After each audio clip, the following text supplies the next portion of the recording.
Hello and welcome back to another video. This time I thought in honor of the month of Macintosh that we would look at this Macintosh 512K. Currently it is in all of the pieces basically that it comes into. And this is a project that I had started before I started making videos, and I just wanted to go through some of the problems, which was basically every problem that I ran into with this Macintosh 512K. Get this put back together and do some testing. So I thought first we would kind of look at what the faults that I had had with this particular logic board, and also some of the other repairs that I have done inside the unit. So let's get right to it.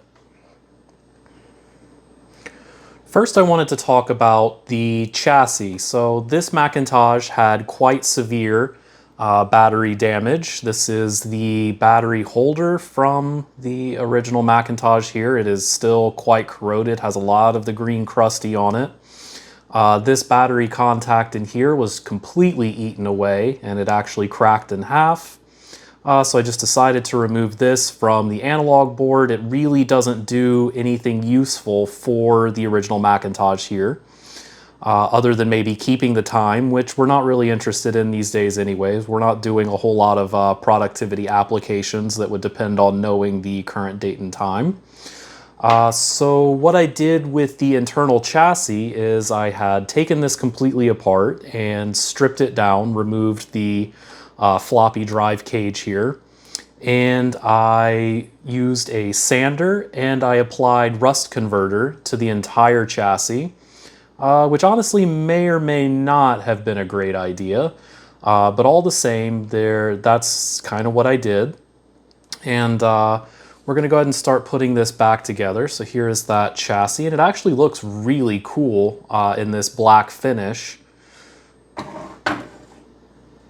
And looking at the logic board, one of the things that you'll notice, or maybe not, is that every single chip and component that was reasonable, I have socketed. And that was really just part of the troubleshooting process for this board. I also kind of wanted a test bed board where I could remove any chip and replace it, just to help test some of the other custom chips that come along with the Macintosh. Namely, that is all of these custom PAL chips or HAL chips that are on this board. So these are necessary to the operation of the Macintosh, and they replace a large amount of what would otherwise be a lot of 74 series logic chips. There are still some 74 series logic chips on the board. However, there's only 6 of these PAL chips. Unfortunately, I don't think the equations for these are known, or at least not for all of these chips. So if one of these were to become damaged in any way, then the Macintosh would just be inoperable. It is required to have all of them. I believe even the ASG over here, certainly all of these chips over here are required. So starting from the beginning, when I first powered on this Macintosh, it was giving the sad Mac. It had a lot of distortion in the screen and was also giving an error code. And one of the obvious culprits for that is going to be the RAM.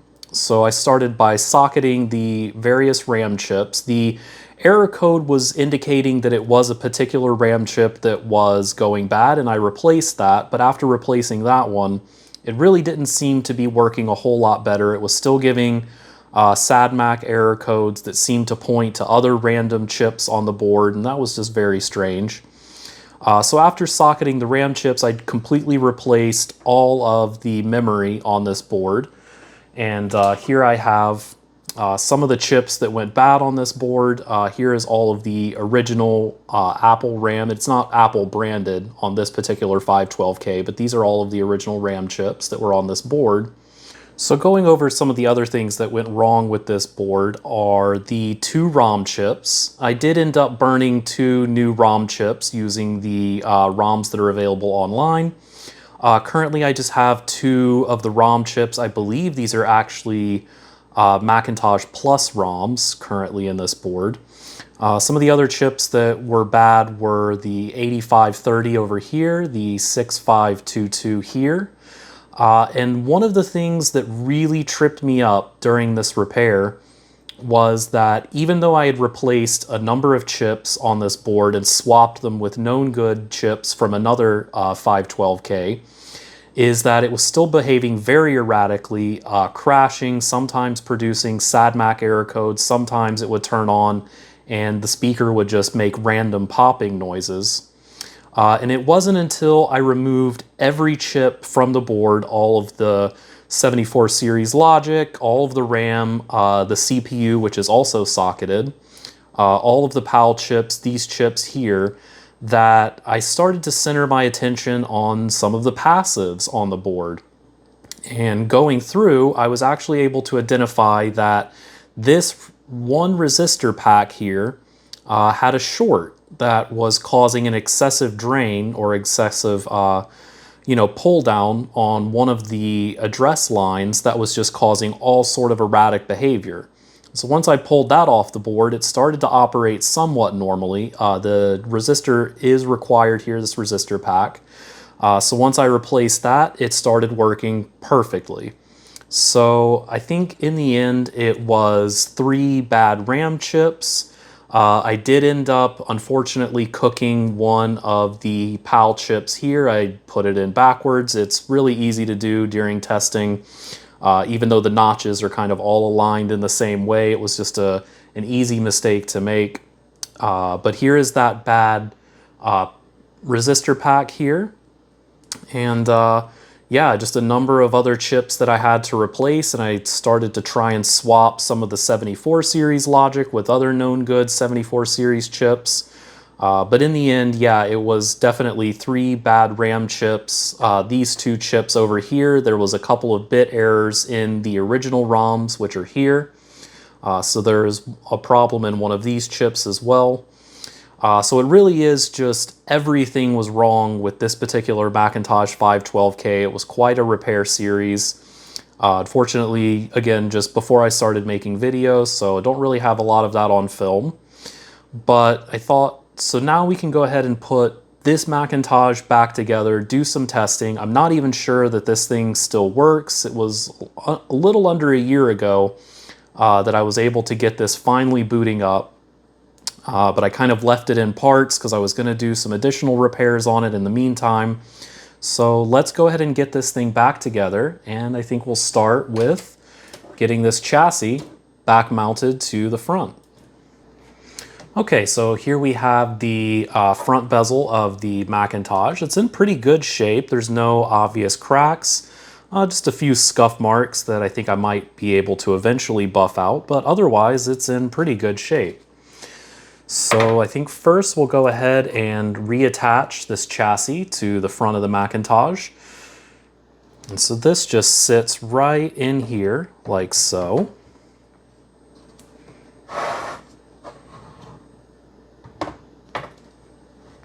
So we'll go ahead and start by putting these screws back in here at the top.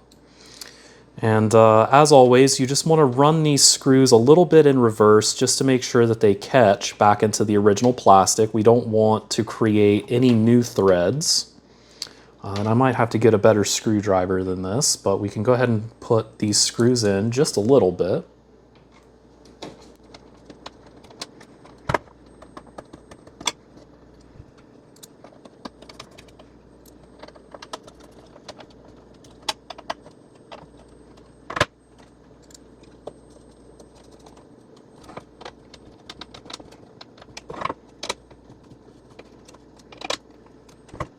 Okay, so all 5 screws are reattached here from the chassis here to the front bezel.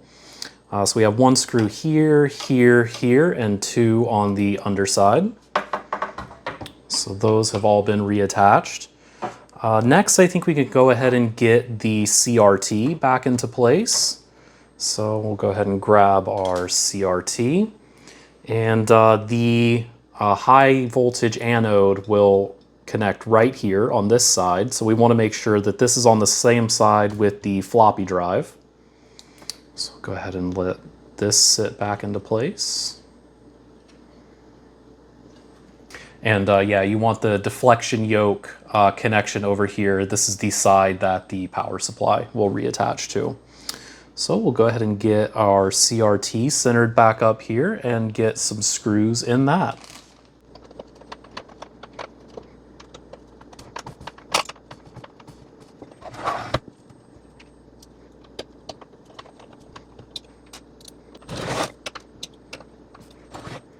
Okay, so we have the 3 of the 4 screws back into the CRT. We're leaving this one out here at the top because this is where the ground connection coming from the analog board will connect. So I have a screw here and then 2 on the back, and that's good enough just to keep it in place for now. Obviously we'll put this screw back in, very necessary for the grounding. Okay, so next I think we'll go ahead and get our analog board back into place. And I just want to talk about the analog board a little bit here. Again, removed this battery holder here. It would have originally mounted over here next to the power switch. I went ahead and recapped this entire board. All of the electrolytics, the ceramic capacitors all tested fine. Replace the REFAs here, which are those ones that are just known to explode and go bad over time. And that can happen even when the Macintosh is turned off, because these are always across the live and neutral here for the AC input. So we have, I've marked some of the capacitors here that I've replaced with just a red stripe, just so I know that those have been recently replaced. Anything else was relatively in good condition and didn't need to be replaced at all. This one was an outlier, is this was originally an electrolytic that has been replaced with a, oh, that is off camera. So this is a electrolytic up here that was replaced with a ceramic film capacitor. So we will go ahead and get our analog board mounted back into the chassis. So we'll leave our deflection yoke disconnected for now. Here is our high voltage anode cable, and then this is our ground that we will connect back to the other side of the CRT. So the power supply just kind of mounts in the inside here, and it sits on these little edges that are on the chassis, and also slots into the grooves in the front chassis, or the front bezel here. And that should get it pretty well aligned. We'll get it perfectly aligned. There we go. It should just drop mostly into place. Here along this edge, you can see a little bit of the corrosion from the battery. This has been cleaned up, at least to the best of my ability for this particular project. It doesn't have to be perfect. There's still good continuity, and there is no longer any corrosion happening. So we should be good to go. So we'll go ahead and get some screws into this power supply and get it mounted back to the chassis. Okay, so we're going to go ahead and get our power supply and analog board mounted back to the chassis. So I'm just going to go ahead and screw these back in here on the side. And even though there's 2 screw holes here, there was never a screw when I originally received this unit there. And there's actually no marking around this hole like there is on this one. So I'm not sure if that one ever had a screw. And we'll go ahead and mount it back here on this side. Get that in there nice and tight.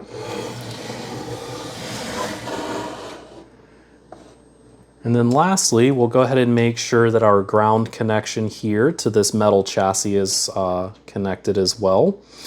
Even though this is painted, I have checked this with a continuity meter, and it is still absolutely making good connection between this screw and the hole here. So our chassis is definitely still grounded. All right. So, and I think we'll go ahead and plug in our deflection yoke right here to the top. Make sure that's connected. Next, I'll go ahead and hook up the ground connection. And this can just simply snake up here to the top. We'll put a screw in there.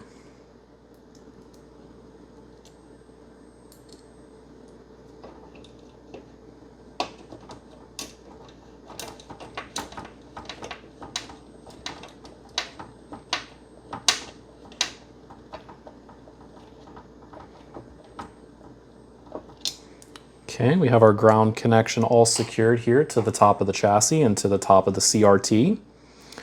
Next, we'll go ahead and reinstall our high voltage anode. And this just has a small clip. We just need to get into this little hole and it should just snap right into place. So there we go. That seems secure. It's okay for it to wiggle just a little bit. But that should be pretty much it. So we'll go ahead and reconnect the neck of the CRT, like so. And at this point, we should have a fully working Macintosh chassis ready for the board, and we'll go ahead and get that installed.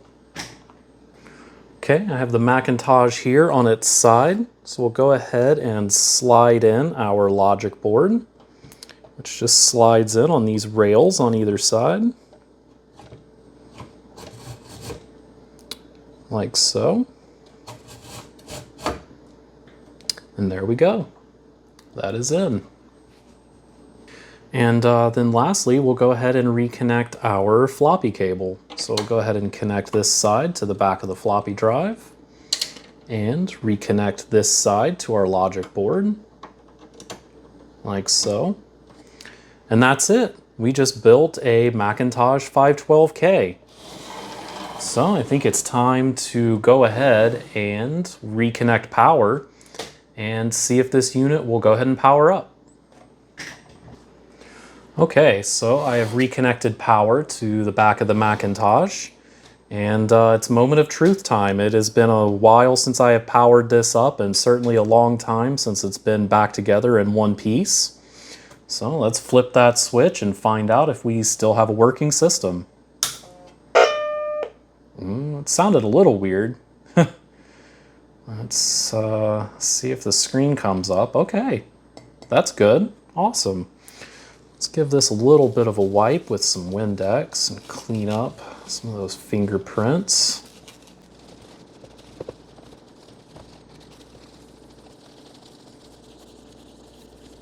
Okay, so Macintosh seems to at least be getting to the question floppy screen.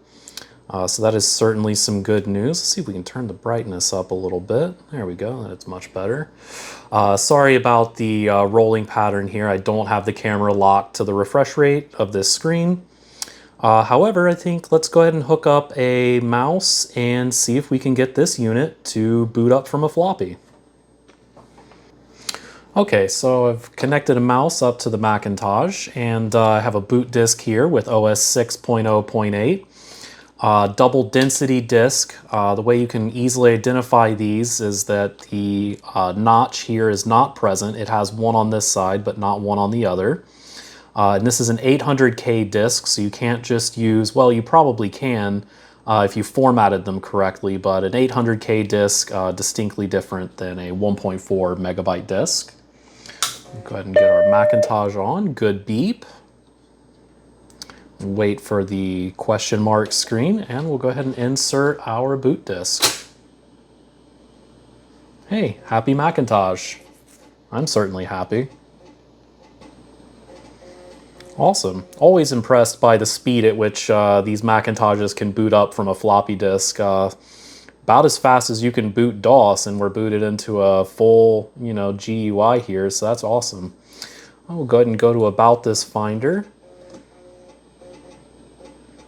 And it's seeing the full 512K of RAM. So that's fantastic. We're able to boot from floppy. Our mouse is working. So that's great news. I think we have a fully working Macintosh system here. Let's see if I have anything interesting on this disk. Looks like I have a couple of things. Space Invaders, application called Galaxy. So this is just a star pattern. That's kind of cool. How do we exit? I guess you just click. Okay.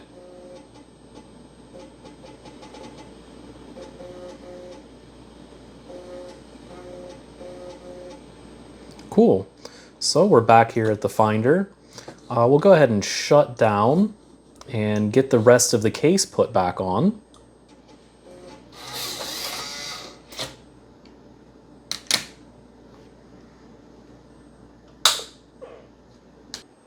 Okay, so we'll go ahead and get the back cover back on, and first we'll go ahead and put on one of this little RF shield, which just kind of helps protect the ports here at the back, and also isolate the bottom of the logic board from the inside of the case. And with that, we should just be able to slip this right on to the computer. Just a little bit of wiggling and finessing, and it will eventually slide back down.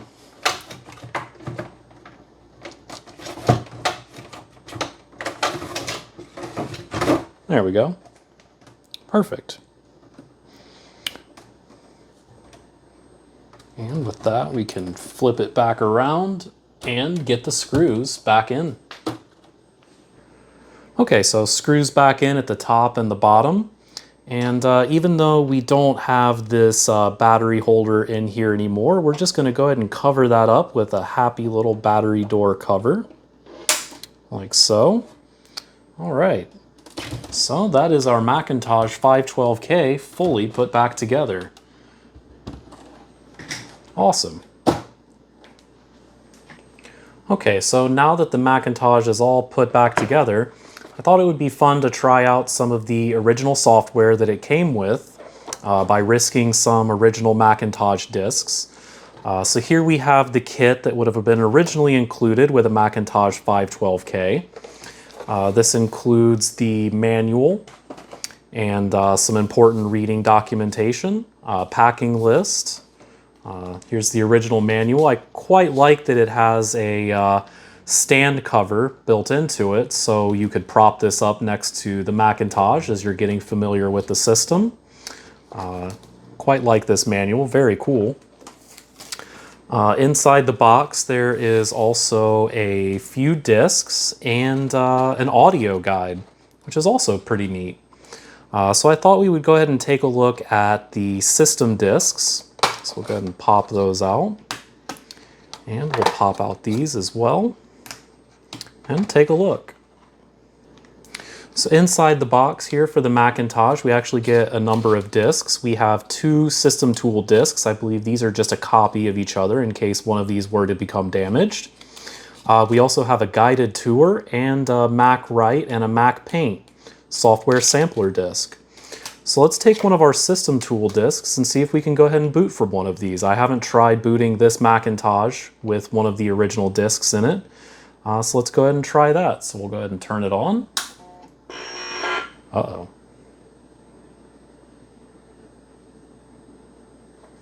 What happened?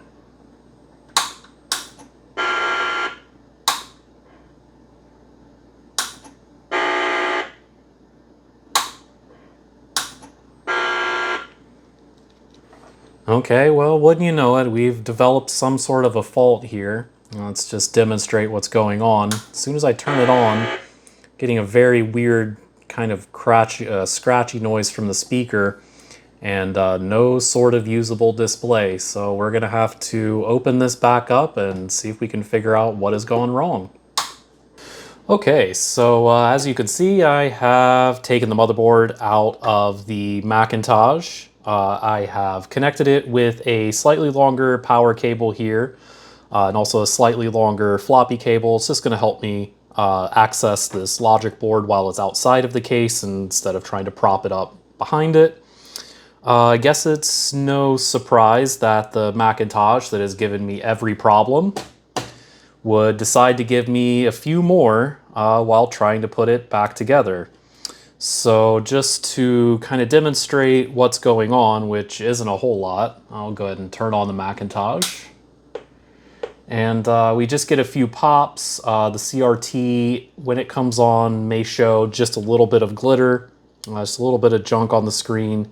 This is clearly not a working Macintosh system at the moment.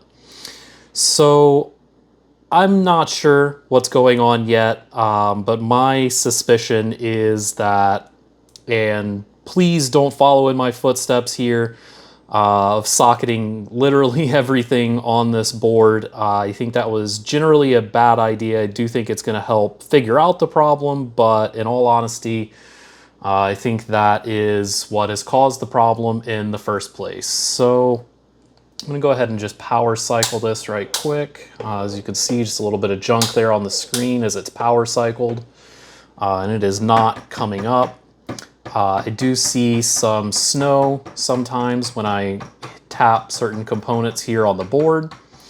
So I'm not really sure what to do, because the main problem is that the chips just seem to be wiggling out of the sockets, and through the process of trying to put the logic board back in the case, is that it's just causing problems and some instability. So I'm not really sure if I think I might try and glue these down with some hot glue. I'm not really sure if that's going to be a helpful solution, or if the board's just going to start to get warm enough that the glue starts to melt and have no effect. So I think the first thing to do is try and figure out what general area of this board the problem's coming from. I have the oscilloscope out just in case I want to start probing some of the address and data lines. I've already checked the voltages coming from the analog board. Everything seems fine there. Connecting this up to another logic board for either a Macintosh 128, 512, or a Macintosh Plus. They all use the same internal analog board and connections. This chassis is working just fine. No problems from the chassis itself. It is all coming down to issues here on this logic board. So let's see if we can do a little bit of tap testing and find out where the problem is coming from. I went ahead and pushed down on all the chips, and that didn't really seem to make a great bit of difference. Here's that snow on the screen. So I'm not really sure which chip it is specifically, or multiple chips that may have become dislodged or unseated. So let's see if we can power cycle this a few times and get a better idea. Ooh, yeah, that is. Now it's hard to say because any tapping on this board, it's liable to cause other things to also become unseated. Not really sure if the issue is the RAM. If the issue is the RAM, I would expect the Mac to at least try to start up and give us the unhappy Mac. It may have parts missing from that, but ultimately you would still expect a little bit of a working system even if there was a missing RAM chip. So I don't know that we're really getting anywhere. I mean, it can't be the CPU because that is just firmly in its socket. The ROMs seem fine. These chips here that I have soldered into a socket and then connected into a socket, again, I wouldn't say follow in my footsteps there. That's just trying to circumvent the fact that the legs are really short on some of these chips. I'm not sure if Apple, during manufacturing, cut the legs off of those chips prior, or they cut them off after it was being manufactured, but for sure some of these chips, the legs, even after you desolder them, are a little bit short even to fit into these sockets, and so they just kind of tend to wiggle themselves out. So I'm gonna cycle the power here while I tap on the board and see if I can get a little bit closer to where I think this particular problem is. So we're just gonna do a little bit of tapping. I'm just gonna, might actually just push down on sections of these chips and see if that helps any.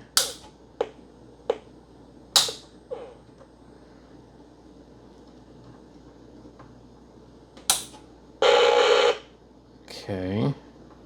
Definitely when I push down here, you can see that snow start to come back.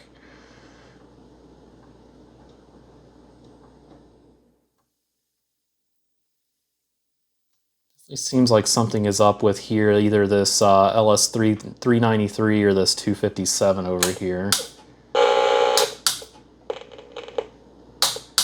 It almost looks like it's trying to work.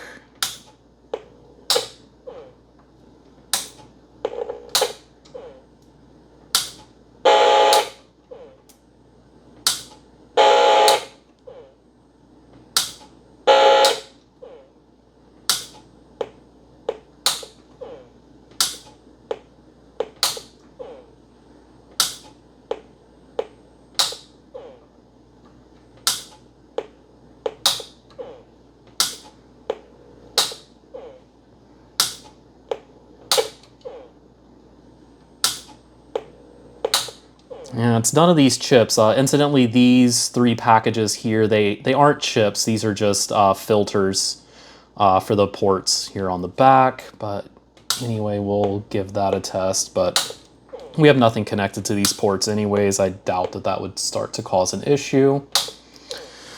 So that's kind of running through all of the chips. I think next thing to do may be to just try reseating some of these, especially the important ones. This area here, these custom HAL chips, this one over here in the IWM. The rest of this I wouldn't expect to cause quite these same issues. So let's get out the chip extractor and we'll do a quick test. We'll pop these out, pop them back in, and see if that helps at all. Okay, so I'll have the chip extractor here. I'm just going to move this keyboard out of the way. It's not really doing us any good at the moment. And let's see if we start lifting up some of these chips and reseating them, if that seems to make any difference in this output. The interesting thing was, before I cut camera on the last time, I was able to give this a little bit of percussive maintenance on the top, and that did seem to bring it in and out of a state where it would start to boot, or at least show the question floppy screen. But now it just seems to be totally dead, which is not really something new for this logic board. Like I said, I've kind of run into every problem. The madness of all of those problems is what led me to socketing most or all of the chips on this board in the first place. So let's see if we can reseat these. So I'm just going to do this one by one and either turn this into a montage or report back when I know something has changed. Okay, so I went through my spare parts and I found modern replacements for all of the LS chips over here and all of the LS chips that are over here. They do fit into the sockets way better. The legs on these are for sure either cut or they're just all a little bit short, which makes them staying in the sockets a little bit difficult. So it's still misbehaving, but at least I think fairly confidently we can rule out any of these LS chips here. Again, if it was just a bad RAM chip, we would still get a display with a SAD-MAC that just had some additional junk because it wasn't able to address that bit of the RAM. So I think the next focus is, and again, don't necessarily follow in my footsteps here, but I think I'm going to take these resistor packs out of the sockets, especially these here. They're a little bit wobbly. These single wipe, or no, just these single row sockets here. And this resistor pack here is actually one of the original culprits for this board not working properly in the first place. This part had gone bad on the original board, and it was really difficult to track down that it was a malfunctioning resistor here. So I think I'm going to break out the desoldering gun and just put these back into the board. There's just absolutely no reason that these should ever be in sockets. Not really sure what madness led me there, but gonna go ahead and do that and be right back. Okay, so we're back. And yes, I did go ahead and put these resistors directly into the board. Get a little bit better focus on that. You know, so these were in sockets before, kind of unnecessarily, so went ahead and just reattach these directly to the board. Rest of the chips here are in sockets. Like I had mentioned previously, went ahead and replaced all of the onboard original LS series logic chips with modern replacements, so these are fairly modern parts. So after I had replaced these in the board and the sockets did not want to come out near as easy as the original components did, these sockets suck up a good amount of heat, and yes, these sockets do suck up a good amount of heat in the board. And so while these boards have large ground planes to begin with, it's pretty difficult to get components out of some of these original Macintosh boards, and made further complicated by these sockets. So removing the sockets is a pretty difficult task there. So did get these back into the board, and the system really wasn't any more stable than it had been. So I started poking around the board. I just took the back of a screwdriver and just kind of started tapping all of the major sections of this board, and I started to notice that when I put pressure around these chips here, this BMU and the TSM, specifically in this area here and with enough force in this area here, and the further I started to kind of get in on what was going on, is I actually had found one of these resistors. This board had previously taken a good amount of corrosion damage, so you kind of forget, you know, once you've cleaned up that corrosion, what else on the board might have been affected. And I really have to wonder if this is one of those things that's been affecting this board for the entire time that I've been trying to fix it, and some of the problems that I've had with instability of the other chips. The ones that I've tested bad, I know for sure are bad because I can pop those into my ZIF Mac, which is another cool little project. So it's a board like this, except it just has some ZIF sockets for some of these major components. So I'm able to easily swap these between the two boards. And yeah, like I was saying, you do kind of forget where, you know, you might have cleaned things up and need to check it out again. So the closer I got with tapping, it eventually led me to one of these resistors right over here. And wouldn't you know it, that when I tried to desolder it from the board, the resistor just snapped clear in half right at one of the pins. And tapping on that resistor ever so slightly would bring the system in and out of a working state. So I went ahead and just replaced all of these resistors. They all seem to have varying levels of corrosion on them. I'm not sure how well all of that's coming through, but yeah, so these resistors right here, specifically it was R4, that had that little tiny break in it that was just undetectable kind of visually. I really couldn't see that one was going to be any different than the rest of these. Yeah, so that was the culprit here, and so now I'm happy to say that, well, at least I hope when I plug this board in, that it is rock solid, and I believe we are good to go. So very happy about that.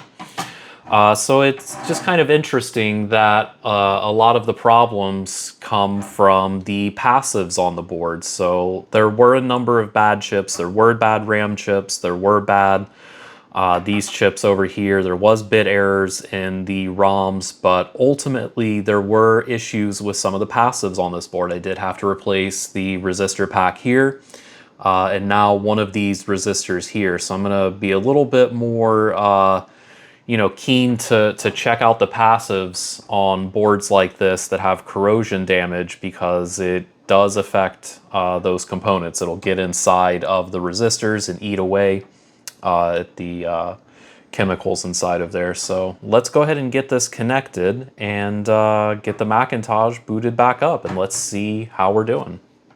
So I'm just going to go ahead and connect the power and floppy cables, and we'll just do this outside of the case before we go putting it back together again. So we'll go ahead and connect that up and plug in a mouse. So there we go.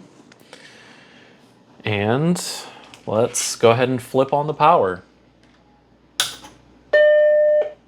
Listen to that. Happy Macintosh, or at least the startup chime. Sorry about that. So now, when I tap around on this board, do various shenanigans, it is completely solid. So I think we are completely repaired now. So we'll go ahead and pop in our disk and get booted up.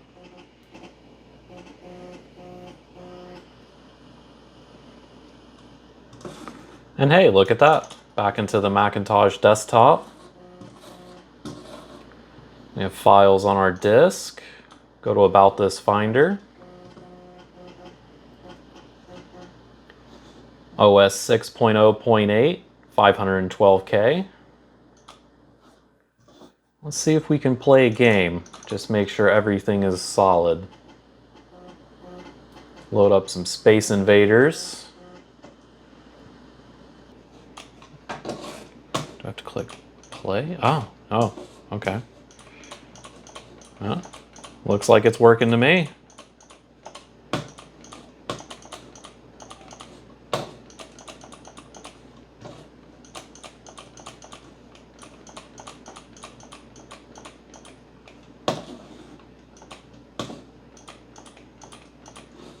Awesome. Well, let's get this Macintosh put back together and see if we can't go ahead and do some further testing. Okay, so Macintosh all put back together, keyboard, mouse connected. Let's go ahead and turn it on and just make sure that we're still getting the question floppy screen. Good solid chime there. Come on, little Macintosh. Awesome. Our Macintosh is fully repaired. So I thought it would be interesting that instead of booting off of a floppy disk, either an external drive or from an actual floppy, so we'll just kind of stick that in the drive like so, just to prove that there's nothing connected, is that there's a really cool project by a user on the 68K MLA forums, and that user has created a really awesome little board that is just simply a PIC microcontroller and really no other additional components except for a capacitor. And then it uses one of these, I believe this is an Adafruit SD card breakout board. And this just stacks right on top of the TashTwenty here. And what this does is emulate a full hard disk 20 connected over the floppy disk interface. So this is distinctly different than, you can see it shares the same connection here as this external floppy drive. So this is a 19-pin connection. This is not SCSI.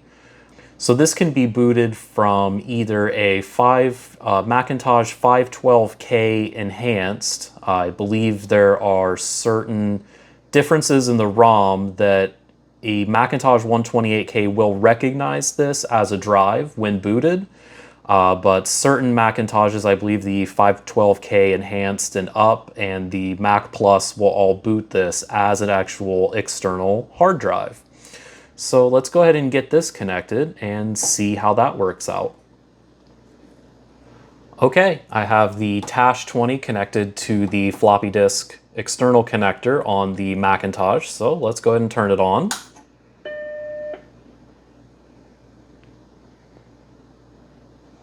And hey, look at that, immediately booting into Macintosh OS. And this should boot up at least a little bit faster than one of the original HD20s, and also should be a little bit faster than the internal floppy drive, just because it's completely solid state. So it looks like we have a number of interesting programs here on this, which I believe this is something I probably overwrote at some point. Looks like there are some additional games. Oh wow. So this is the disk image that came from Tashtari on the 68K MLA forums, and it comes with two 20 megabyte disk images. Now the format of the SD card, it's not just a normal like FAT32 file system that you can drag and drop disk images to or even files. I believe it's just a raw binary format, and that's how the little microcontroller is able to address it so easily, because it knows the exact size of the images that it's trying to create and doesn't need a lot of extra logic. So it comes with two 20 megabyte images, and I'm not sure if in the meantime maybe there's an application now that you can use on your desktop to copy files in and out of the SD card. But for now, at least, it gives you a great starting point for a Macintosh that won't boot. I believe I got mine for around $15 or $20, fully assembled, you know, with the SD card and, you know, all of the time it takes to put together the little kit. It is phenomenally cheaper than, say, a floppy emu. Maybe not as useful, but if you're just trying to get one of these old Macintoshes to boot up and maybe the internal floppy drive is busted, certainly the gear, if you haven't replaced that or someone has in the past, then that almost certainly will need to be replaced. So that's an easy way to go ahead and get a working system. And then at the very least, you can use the working system on the TashTwenty to get and I believe that's probably how I made this boot disk as well, is that I was able to just copy the system folder from the HD20 disk image here. And so if I pop in my floppy disk, we should see that on the screen as well. And hey, look at that. And yeah, this looks like just probably either I copied this from the Tashtari image or I copied this over it. I'm not really sure. It's been quite some time since I've messed around with this little Macintosh here. But I believe that will probably do it. You know, again, just ran into a lot of problems with this Macintosh related to what I had done to it, related to just, I think, a total of 5 or 6 different chips were bad. The resistor pack was bad. There was a bad resistor somewhere else on the board. So it had just had a lot of problems. And, you know, when I got it, you know, pretty severe battery damage. So that was an effort for sure in cleaning all of that up. And well, I hope you like my entry here for the month of Marcintosh. This has certainly been an adventure. If you enjoy this kind of thing or retro computers in general, be sure to subscribe to the channel. I have many more videos in the works. Comment below if you think this was a good idea to socket the board or not. I'm sure a lot of people are going to say that that was not a great idea. I can definitely agree with the merits on that on both sides. For now, it's really nice to have a system where I can swap out, you know, any of the components. And I have some interesting ideas about what that might allow me to do in the future. So thanks for watching. Goodbye.